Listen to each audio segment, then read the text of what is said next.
I might encourage you all to do. Obviously, it ain't the perfect situation with us being still under COVID, but go back and check out these videos. So the same way that some of you all have probably done with the QEP, where it can be helpful and valuable for you to see yourself on presentation so you can learn from the experience, see the things you did well, see things you might want to improve upon. I know that's been helpful for me at times in some of my blundering public speaking. So I think it can probably be helpful for you as well.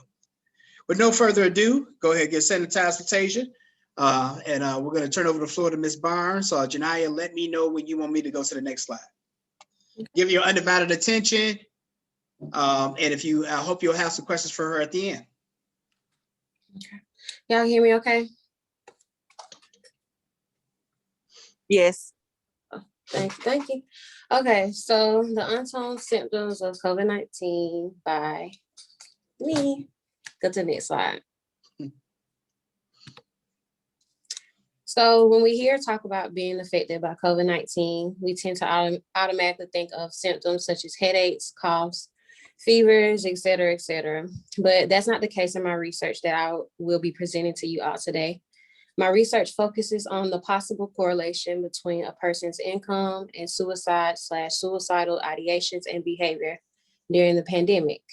And I want to also make note that, like some, including myself, we tend to be distracted by other events that the media projects, such as trends and gossip.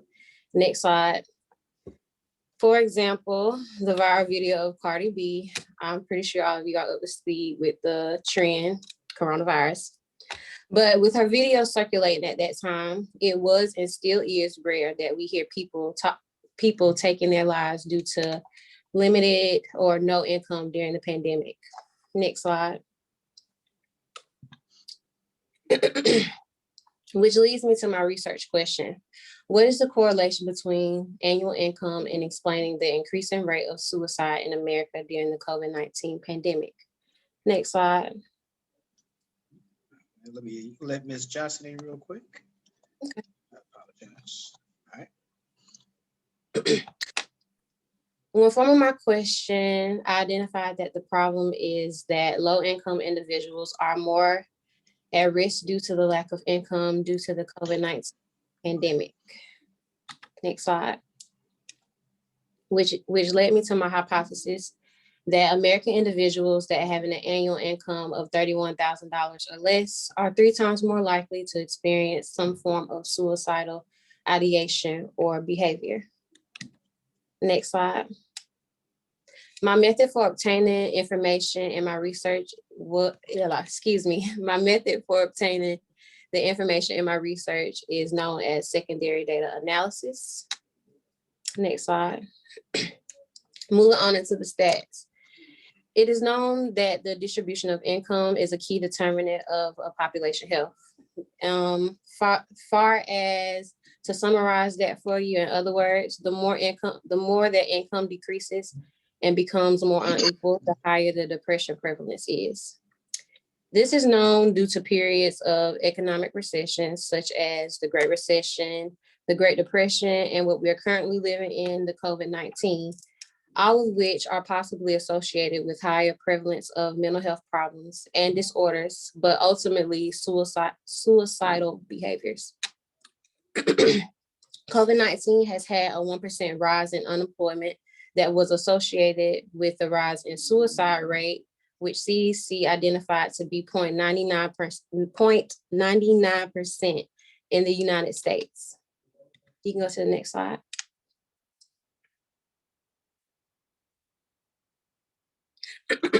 Excuse me. Based on a national online survey panel, that weighted to be representative of the U.S. adult population by all demographics, including low income, 47% of those with lower income said that they or someone in their household has had these experiences with being affected financially by the virus, compared with 42% of those with middle incomes and 32% of upper income adults. People with low income, whether it is $31,000 or less, will experience more psychiatric morbidity related to the pandemic than socially disadvantaged groups. And also, out of 11,537 participants, who were in the Census 2020 survey admitted to experiencing what they quoted to be high psychological distress. And of those responses, it was substantially larger among respondents in the lower than upper income, which the percentages were 33% versus 17%. You can go to the next slide. Being of low socioeconomic status and being from a low income countries have increased rates and increased risk in suicide. In the USA, rates were 22 to 4 for males and 6 to 1 per 100,000 for females.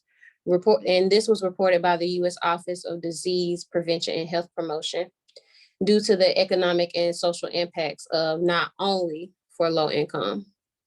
The data that has been collected along with recent events during the first 6 months of the pandemic reveals specific effects on suicide risks. A nationally representative survey of US adults was conducted, and it found that only 21% of those sheltering in place reported that stress and worry about COVID-19 was having a major negative effect on their mental health, compared with 13% of those not sheltered. And as the pandemic continued throughout that case study, the proportion of residents who reported effects on their mental health continued to rise from 39% in May of 2020 to 53% in July of 2020. And according to the CDC survey that was released in August of 2020, 40% of those US adults reporting symptoms of depression, anxiety, and increased substance use during COVID-19. And also 10.7% of respondents reported suicidal ideation in the past 30 days, and which all of those numbers has increased from previous surveys. You can go to the next slide. Far as facts that I determined throughout my research is that COVID-19 does not discriminate whatsoever regarding all demographics, especially within the socioeconomic status. And reason why I say that is because anyone can fall into the low income bracket. Next slide. Emerging suicide data from several countries show that there is no evidence of an increase in suicide during the pandemic this far, hence that it's still upon us. Even if an individual hasn't lost a job, many workers have had to reduce their hours or take a pay cut due to the economic fallout from the pandemic, which is why I mentioned previously that anyone can fall into this position.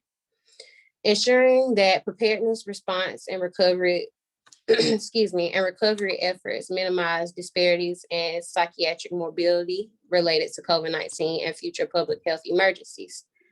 When examining the recent CDC surveys revealing increasing in suicidal ideation, they are not an effective predictor of suicidal behavior or death. Next slide, please. So in closing, I discovered that $31,000 might be effective in certain states to identify one as low income, but it does not apply to all states. Being that this topic is a broad discussion, I feel as if my research was somewhat successful as far as gathering the information. Also, with the pandemic upon us still, it is too soon to know whether the suicide rates are tripling. However, the provided data still calls for worry. My research question remains to be unanswered and continues to draw more questions. And I will now open the floor for question, comments, or concerns. I have a comment. I'm sorry, go ahead. Girl, that was amazing. You did good. Thank you. Thank you. If there's no more questions, comments, or concerns, you can go to the next slide for my references, Dr. Muhammad. Oh, absolutely. Those are my references. Next. And that's it. Yeah. Thank you, guys. And very well done. Very proud of you, Janiyah. And one of the things I want you to make note of here, two things. It is totally okay, first of all, to go through the research and conclude at the end of the day that we don't know for sure what the conclusive answer is to this question. That is totally okay. borne out by the facts and the data that we have available to us. And as she said, you know, and as I've encouraged her before, this is something that, you know, you can continue to work on, and unfortunately, it's probably going to linger as a social issue. And then secondly, the product that you see here today is certainly not the product that I saw, you know, a month ago, or even a couple of weeks ago. So it's important to understand. Right. So it's important to understand it's a process. It's a process for all of us. Again, like, you know, in my own research, like it has to go through editing, revision, rethinking, and sometimes even, you know, just reformatting the basic structure of what you are trying to find out and how you're trying to find it out. So all those things are part of the scientific process. I hope you've learned a lot from your classmates and maybe even a little bit from your professor. These are things that, again, I feel very confident skill sets that you're going to have to use both within your discipline and certainly when you're in your graduate programs next year. As always, this lecture is recorded. Your grades will be posted sometime next week. Please get me any and all late work as soon as possible. And if I don't get a chance to see you anymore, it's been wonderful teaching you. And I hope you have a great summer. You as well. Be safe, everybody. Appreciate y'all. Hopefully I ain't got to see you no more, Dr. Muhammad. I hope that as well, Deidre, as much as I love you. And that's up to you, homie.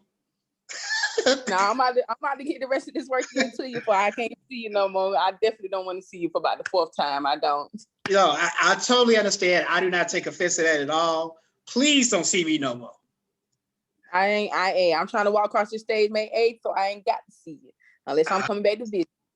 Yeah, please. Yes, you're more than welcome to do that. But give me my work, young lady. And if anything comes up, let me know as soon as possible. I got you. Thank you. You're more than welcome.